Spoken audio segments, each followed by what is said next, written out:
Friends, NCERT science class 8 chapter 5 कोयला और petroleum. वो छोटा सा चैप्टर है और यहाँ से क्वेश्चन आंसर बन जाते हैं। आपने देखा होगा कि हम कुछ चीज़ें डेली नीड्स के लिए हमारे हेल्पफुल होती हैं, जैसे घरों में पानी चाहिए, सूरज की रोशनी चाहिए हमें, और विटामिन डी के लिए धूप भी चाहिए। उसके अलावा पेट्रोल बाइक के लिए चाहिए, स्कूल आने जाने के लिए बसों में भी यूज़ होता है। ईंधन होता है, घरों में चूल्हे जलाने के लिए चाहिए। एलपीजी सिलेंडर, सीएनजी सिलेंडर बसों के लिए चाहिए। तो आप इनमें अगर वर्गीकरण कर सकते हैं कि कौन सी चीज़ें मानव द्वारा निर्मित हैं और कौन सी द्वारा प्राकृतिक द्वारा निर्मित हैं। जैसे वायु, जल और मृदा और जो खनिज हैं, ये सब प्राकृतिक के द्वारा निर्मित हैं। और जो घरों में कपड़े पहनते हैं हम, या टेबल कुर्सी यूज़ करते हैं, ये सब मानव निर्मित है। अब बात करते हैं हम फ्रेंड अक्षय प्राकृतिक संसाधन और समाप्त होने वाले प्राकृतिक संसाधन। अब जब हम अक्षय प्राकृतिक संसाधन की बात करते हैं तो पहला जो है हमारे पास अक्षय प्राकृतिक संसाधन का मतलब होता है रिन्यूएबल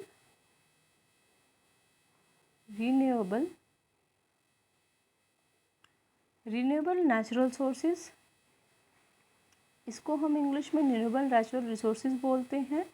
और जो हमारा समाप्त होने वाला होता है, ये होते हैं हमारे इरिन्यूएबल, जिन्हें हम रिन्यू नहीं कर सकते। प्राकृतिक संसाधन जिन्हें एक सीमित मात्रा में उपस्थित होते हैं या कुछ समय बाद वो समाप्त हो जाएंगे, उन्हें हम बोलते हैं समाप्त होने वाले प्राकृतिक साधन। उसमें आता है वन्यजीव, खनिज, कोयला, पेट्रोलियम, प्राकृतिक गैस।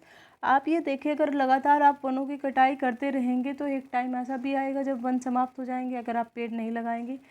और जो अक्षय प्राकृतिक संसाधन हैं जो समाप्त नहीं होने वाले, उनकी कोई सीमा नहीं है, उसमें आता है सूर्य का प्रकाश और वायु। अब बात करते हैं फ्रेंड्स हम कि जैसे हमारे पास कोयला है, कोयले के बारे में देख लेते हैं।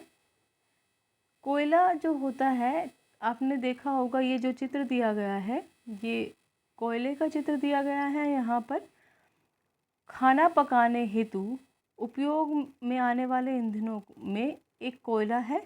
इसका प्रयोग रेल ईंधनों को चलाने के लिए भी भाप बनाने में प्रयोग होता था।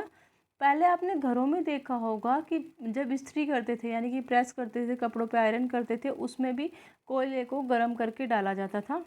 इसके अलावा ताप या शक्ति संयंत्रों में विद्युत उत्पन्न करने के लिए भी कोयले का प्रयोग किया जाता है। अब हम पढ़ लेते हैं कि कोयले की कहानी क्या है। 300 मिलियन पूर्व वर्ष जो पृथ्वी के नीचे जलीय क्षेत्र होते हैं, उसमें घने वन थे। घने वन जैसे बाढ़ या कोई प्राकृतिक आपदा के कारण वे सब वन मिट्टी के नीचे दब गए, और मिट्टी के नीचे जमा होने के कारण उन पे दबाव पड़ता रहा और वे गहरे होते चले गए। ताप बढ़ता चला गया और दबाव पड़ा। ज़्यादा दबाव से और उस ताप यानी कि हाई टेम्परेचर और हाई प्रेशर के कारण उनका क्या हो गया, कार्बनीकरण हो गया। कार्बनीकरण होने के कारण उनके जो वनस्पति अवशेष थे, उनसे कोयले का निर्माण हुआ, यानी कि वो पेड़ किस में परिवर्तित हो गई, कोयले में। आप ये देखो, इन्हें बनाने के लिए 300 मिलियन वर्ष लगे। अब 300 मिलियन वर्ष बहुत ज़्यादा बैठते हैं तो समाप्त हो सकता है, इसलिए हमें ध्यान रखना चाहिए। वायु में गर्म करने पर कोयला जलता है और इसका मुख्य रूप से कार्बन डाइऑक्साइड गैस का उत्पन्न करता है। दूसरा आता है हमारे पास कोक। जो इसके उपयोगी उत्पाद होते हैं कोयले के, वे पढ़ लेते हैं। इसमें कोक, तारकोल और कोयला गैस है। कोक जो होता है, ये कठोर होता है, संरंध्र होता है, यानी कि छोटे छोटे छिद्र वाला होता है। ये काला पदार्थ होता है और ये कार्बन का सबसे शुद्ध रूप माना जाता है। कोक का उपयोग इस्पात के औद्योगिक निर्माण में या बहुत धातुओं के निष्करण में किया जाता है। उसके बाद आता है कोलतार। कोलतार तो आपने देखा होगा, सड़कें बनाने में बहुत ज़्यादा प्रयोग होता है। इसकी जो स्मेल होती है वो बहुत बुरी होती है, अप्रिय गंध वाला गाढ़ा काला द्रव होता है। यह लगभग 200 पदार्थों का मिश्रण होता है। कोलतार से प्राप्त उत्पादों का उपयोग प्रारंभिक पदार्थों में दैनिक रूप से काम आने वाले औद्योगिक निर्माण और औद्योगिक जैसे संश्लेषित रंग, औषधि, विस्फोटक, सुगंध और प्लास्टिक, पेंट, फोटोग्राफिक सामग्री, छत निर्माण सामग्री आदि में होता है। इसके अलावा एक रोचक तथ्य भी है कि जो मोथ होता है या अन्य कीटों, उन्हें भगाने के लिए भी इसका प्रयोग लाया जाता है, जबकि अब नेपथलीन की गोलियां भी उस प्रयोग में लाई जाती है। उसके बाद हम कोयला गैस की बात कर लेते हैं। कोयले के प्रक्रमण द्वारा कोक बनाते समय कोयला गैस प्राप्त होता है। यह कोयला प्रक्रमण संयंत्रों को निकट स्थापित बहुत से उद्योगों के ईंधन रूप में प्रयोग किया जाता है।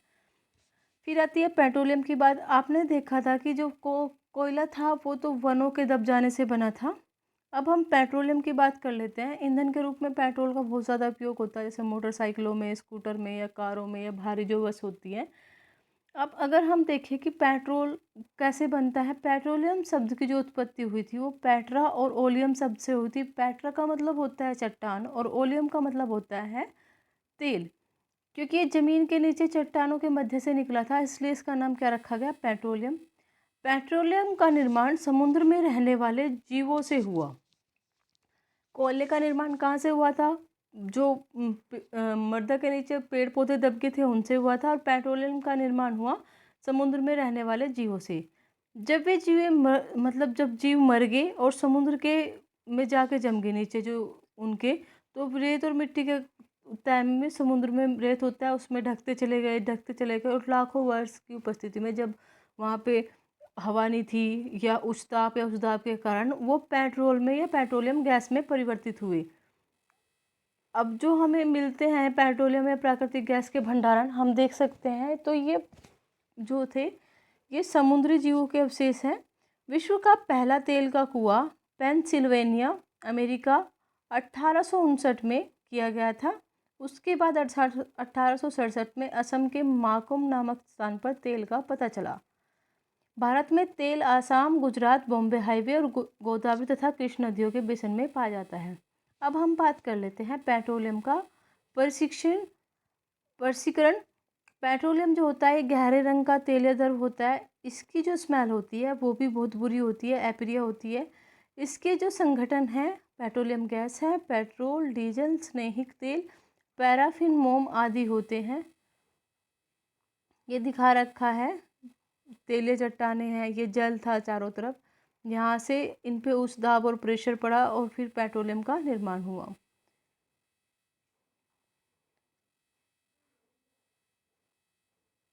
अब देखो द्रवित जो पेट्रोलियम होता है ये घरों और उद्योगों के ईंधन के रूप में होता है, यानी कि जो एलपीजी होती है, लिक्विफाइड पेट्रोलियम गैस होती है, वो घरों में या उद्योगों के ईंधनों में प्रयोग आती है।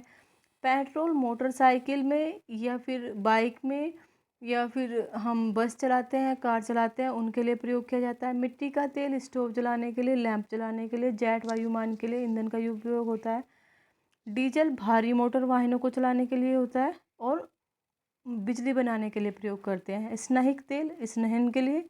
पैराफिन मोम जो होता है मोमबत्ती, वैसलीन या वैक्स बनाने के लिए यूज़ किया जाता है। बिटमिन सड़क पे या पेंट के लिए यूज़ आता है।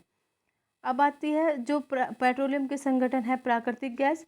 प्राकृतिक गैस जो होता है ये एक बहुत महत्वपूर्ण जीवाश्म है, क्योंकि इसका परिवहन पाइपों द्वारा सफलतापूर्वक हो जाता है। प्राकृतिक गैस को उस दाब पर संपीड़ित प्राकृतिक गैस सीएनजी के रूप में भंडारित किया जा सकता है। सीएनजी का उपयोग ऊर्जा उत्पादन हेतु करते हैं। अब इसका उपयोग परिवहन वाहनों के ईंधन के रूप में भी किया जा रहा है। सीएनजी का उपयोग इसलिए ज़्यादा बढ़ रहा है क्योंकि इसका एनवायरनमेंट पे कोई ज़्यादा बुरा इफेक्ट नहीं है। अब सीधे पाइपलाइन है जो गुजरात तक जाती है, अन्य भागों पर उपलब्ध है। प्राकृतिक गैस का उपयोग प्रारंभिक पदार्थ के रूप में बहुत से रसायनों उर्वरक के औद्योगिक निर्माण में भी किया जाता है। भारत में प्राकृतिक गैस के बहुत सारे विशाल भंडार हैं, जिसमें हमारे पास आता है त्रिपुरा, राजस्थान, महाराष्ट्र, कृष्णा गोदावरी डेल्टा में पाई जाती हैं। अब आते हैं कुछ प्राकृतिक संसाधन सीमित हैं। जीवाश्म ईंधन, वन और खनिज समाप्त होने वाले होते हैं, क्योंकि इन्हें बनाने में करोड़ों वर्ष लगते हैं, मिलियंस वर्ष लगते हैं।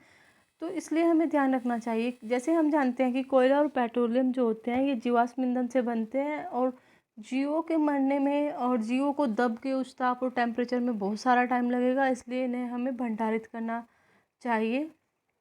क्योंकि इनके बनाने में हम ये तो है नहीं कि अपनी ज़िंदगी मरने के बाद ही बनेंगे, फिर हमारे जो आने वाली पीढ़ियां हैं उनके लिए काफ़ी नुकसान हो जाएगा, उन्हें नहीं मिल पाएंगे। भारत में पेट्रोलियम संरक्षण अनुसंधान संघ PCRA लोगों को सलाह देती है कि गाड़ी चलाते समय किस प्रकार पेट्रोल और डीजल को बचाएं। जहाँ तक संभव हो गाड़ी समान और मध्यम गति से चलाएं। ज़्यादा तेज हमें गाड़ी नहीं चलानी चाहिए। यातायात लाइटों अथवा जहां आपको प्रतीक्षा करनी है गाड़ी का ईंधन बंद कर दीजिए। आपने अगर किसी से बात भी कर रहे हैं तो अपनी गाड़ी को बंद करके तब बात करिए, क्योंकि ऐसे पेट्रोल ही वेस्ट हो रहा है। गाड़ी को नियमित रख रखाव सुनिश्चित करें, क्योंकि ख़राब होने पे वो ज़्यादा पेट्रोल खाती है। एक छोटा सा चैप्टर था और यहाँ से 1-2 क्वेश्चन बन जाते हैं। आशा करते हैं आपको समझ आया होगा। लाइक कीजिए, शेयर कीजिए, सब्सक्राइब कीजिए और ज़्यादा से ज़्यादा कमेंट कीजिए, ताकि हमें मोटिवेशन मिलता रहे और हम इसी प्रकार वीडियो आपके लिए लेकर आते रहते हैं।